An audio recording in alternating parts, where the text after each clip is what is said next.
আরজিকর কাণ্ডের রহস্য তো ক্রমশই বাড়ছে। সঞ্জয় রায়কে সিবিআই হাতে তুলে দেওয়া হয়েছে। অন্যদিকে মেয়েটি তো চেস্ট বিভাগেই পড়াশোনা করতে দ্বিতীয় বর্ষের ছাত্রী ছিল। সেই চেস্ট বিভাগের যিনি প্রধান তিনি বলছেন যে সেমিনার হল রাতে বন্ধ করা থাকতো তালা দিয়ে।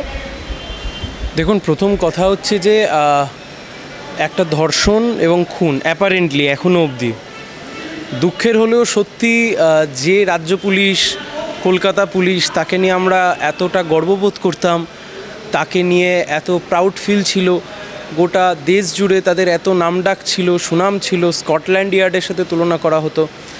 উদ্দেশ্য প্রণোদিতভাবে কোনো কিছুকে চাপা দেওয়ার জন্য এতগুলো দিন কেটে যাওয়ার পরেও তারা এই সত্যটা উদ্ঘাটন করতে পারলেন না, অথবা সত্যটা উদ্ঘাটন করতে চাইলেন না।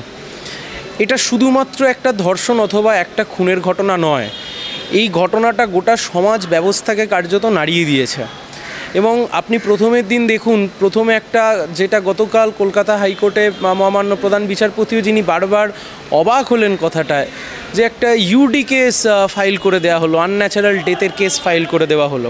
ঘটনা হচ্ছে যে যেখানে ঘটনাটা ঘটেছে, যাদের মাঝখানে ঘটেছে, যিনি মারা গেছেন তারা ডাক্তারবাবু, তারা দেখে বুঝতে পারেন দে আর দ্য ফিটেস্ট যে কোনটা আনন্যাচারাল ডেথ আর কোনটা আনন্যাচারাল ডেথ নয়।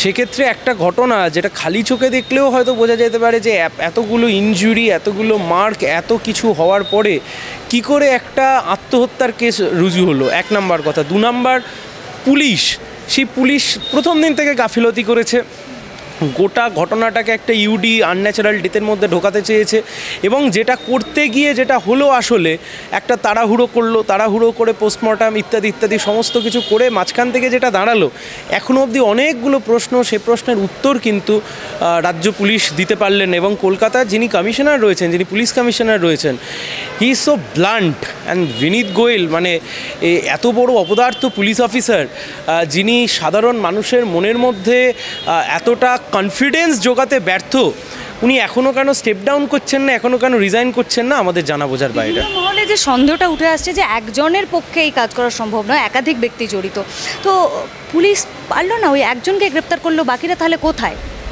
দেখুন, আবার আমি আপনাকে আগেও বলেছি, আপনাকে আমি এখনও বলছি যে গোটাটাই তদন্ত সাপেক্ষ ছিল, এবং পরিবার কিন্তু পুলিশের ওপর ভরসা রেখেছিল। কারণ প্রথম দিন কিন্তু কেউ সিবিআই চাইবার জন্য পরিবার কিন্তু আদালতে এসে হাজির হয়নি।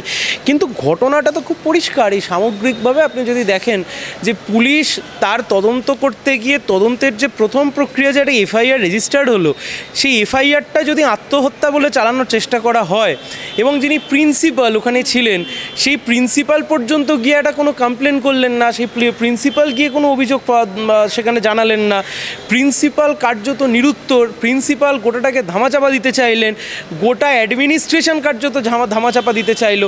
সামগ্রিকভাবে যেটা দেখে মনে হলো যে পুলিশ প্রশাসন হয়তো কাউকে বাঁচাতে তৎপর ছিল।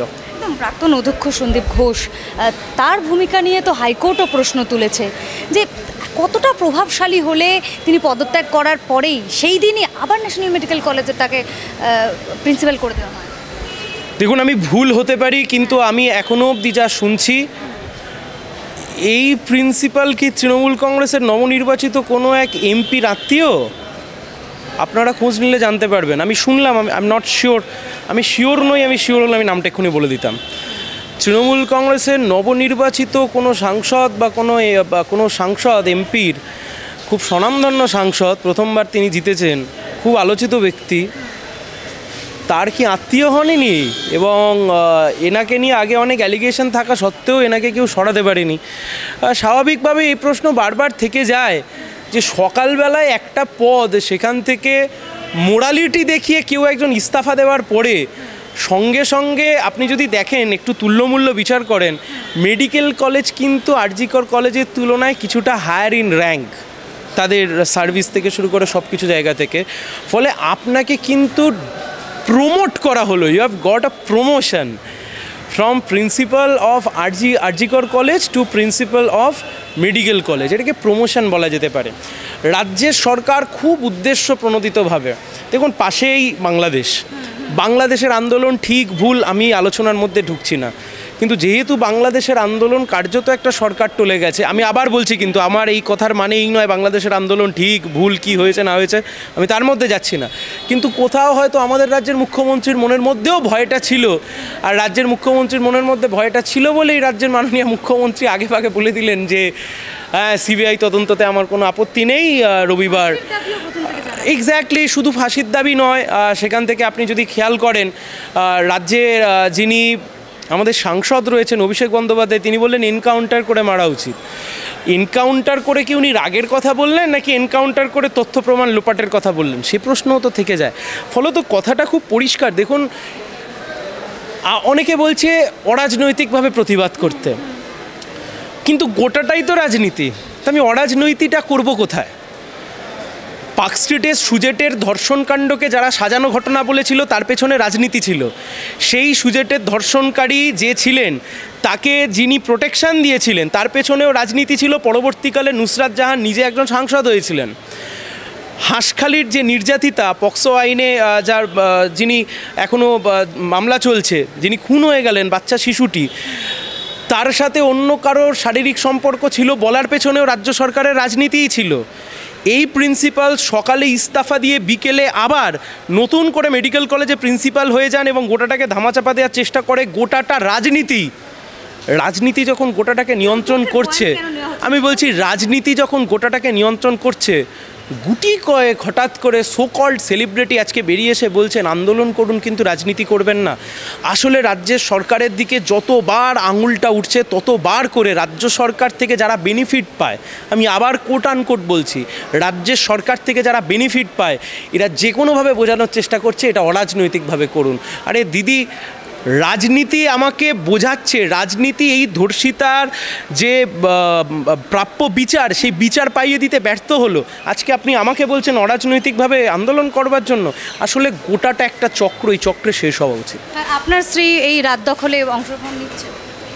শুধু আমার স্ত্রী কেন, আমি মানে শুধু বিষয়টাকে আমার স্ত্রী আমার মা এসবের মধ্যে অভিহিত না করে আমি এটা বলতে পারি যে সবাই, গোটা পশ্চিমবাংলার সমস্ত মানুষ, প্রগতিশীল মানুষ, অবশ্যই প্রগতিশীল মানুষ, আপনারা আসুন এবং আপনারা নির্দিষ্ট রাজনীতির কথা মাথায় রেখে আসুন। অনেকে বলতে পারে এর ভেতর রাজনীতি ঢোকাচ্ছ, আমি আবার বলছি মেয়েটি যে নির্যাতিতা তাকে প্রাপ্য বিচার থেকে যারা বঞ্চিত করছিল তার পেছনে রাজনীতি ছিল। প্রিন্সিপালকে অতদিন ওই কলেজের অধ্যক্ষের পদে বসিয়ে রাখবার পেছনে রাজনীতি ছিল। প্রিন্সিপাল সকালে রিজাইন করে বিকেলে মেডিকেল কলেজে আবার তাকে বসানো হয়, তার পেছনেও রাজনীতি ছিল। পুলিশ কার্যত ইন্টেনশনালি একটা গোটা ইনভেস্টিগেশন প্রসেসকে তারা অন্যদিকে চালানোর চেষ্টা করেছিল, তার পেছনেও রাজনীতি ছিল।